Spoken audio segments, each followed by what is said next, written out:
For a sponsor shout out, just that people who help make this event run smoothly. For lunch, we have the Lethbridge Northern Irrigation District.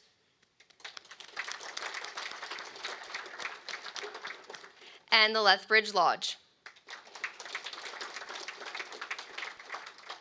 Helping sponsor our 4-H speakers here today, we have the Hammond Egg Research Incorporated and the Old Man Watershed Council. So thank you all sponsors, if anyone is here, for helping this event run. We couldn't do it without you.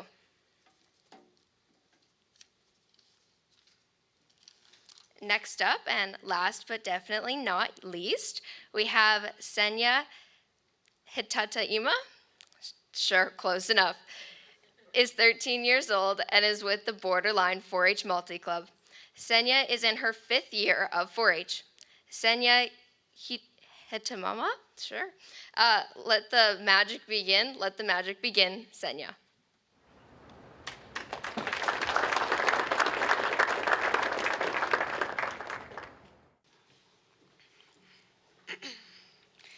Joanne, known by her friends as Jo, was an unemployed single mother stuck on a train from Manchester to London King Cross in 1990, when she had a brilliant idea.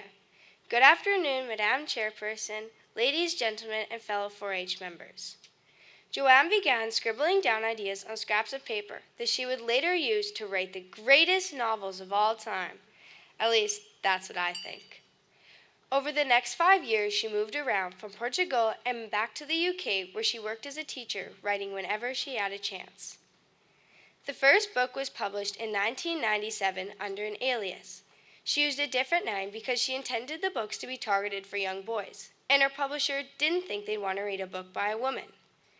She used her first name, Joanne, and her grandmother's name, Kathleen. She used the 2 first letters and her last name. Her book achieved record-breaking success. And today, the franchise she created is worth over $43 billion.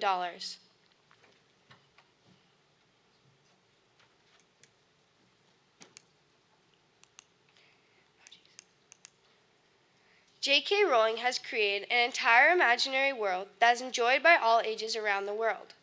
There are 7 books that quickly turned into movies. Harry Potter, the main character, is an orphan boy after his parents are killed by the main villain, Voldemort.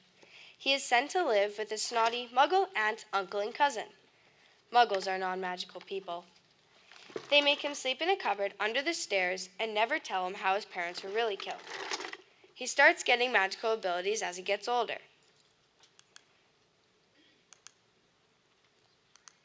Hagrid, a half-giant who works at Hogwarts School of Witchcraft and Wizardry as gamekeeper, comes to tell Harry he is a wizard on his 11th birthday. Throughout the years, Harry goes through lots to fight Voldemort. In Hogwarts, there are 4 houses, which were made by the 4 founders, each supporting a different type of student. Harry was in Gryffindor, which represents bravery, courage, and determination. It would take me several days to tell you everything I know about the Harry Potter books, but for right now, I'd like to tell you about my favorite characters, highlights, and facts.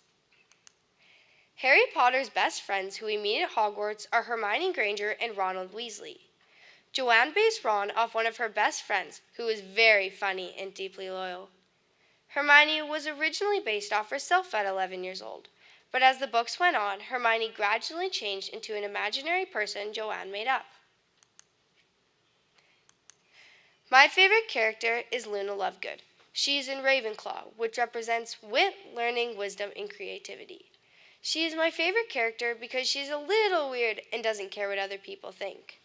She's a bigger role later on in the series. I really like the different places around Hogwarts. I was interested to find out they were based on real places around the world.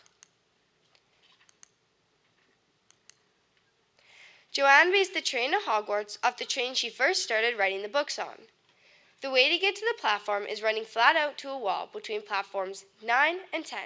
You will go right through the wall, which will lead you to platforms 9 3/4, the Hogwarts Express. She also based the clothes they wear off Universidade de Porto. My favorite Harry Potter book is all of them. But if I had to choose, I would have to choose The Goblet of Fire. I really like the way Joanne wrote the book. It explains really well what is all happening. If I tried to write a story like that, no one would have any idea what I was writing about. There is a Harry Potter world in Universal Studios in Hollywood and in Florida. The one in Florida is much bigger though and has more attractions.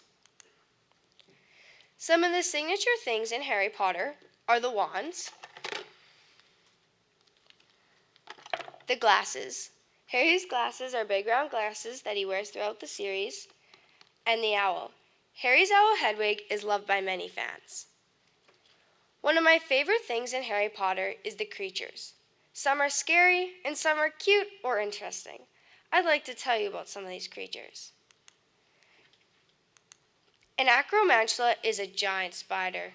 I really don't like spiders, and if I came across one of those, I would probably faint. A basilisk is a giant snake, and when I say giant, I mean giant. Its fangs are very poisonous, and a little twist. If you look it in the eyes, it's instant death. A centaur is half human, half horse. They do a lot of stargazing and do what the stars tell them, which is a little hard to explain.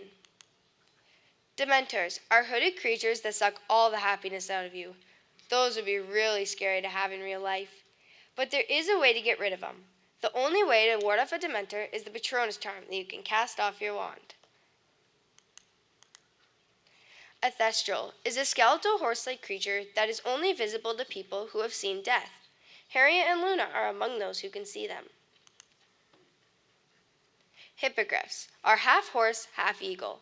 They are the size of a horse and have an eagle head and wings. They can be very dangerous, but if you bow down and it bows back, you're okay to touch it. If it doesn't bow back, you should probably get away from it. Fast. And last, but definitely not least, nifflers are little long-snouted creatures that will find anything shiny like gold and would be very hard to have as a pet. As you can see, J.K. Rowling has worked very hard writing these series, basing it on real people, places, and on her own imagination. I really like how these writers summed it up. The Harry Potter series is a phenomenon because it tells a story that millions of people loved, and it introduced a world to an enormous and magical world that millions of people have dreamed of escaping into. That's why we are still talking about these books 20 years later, and that's why all of this matters.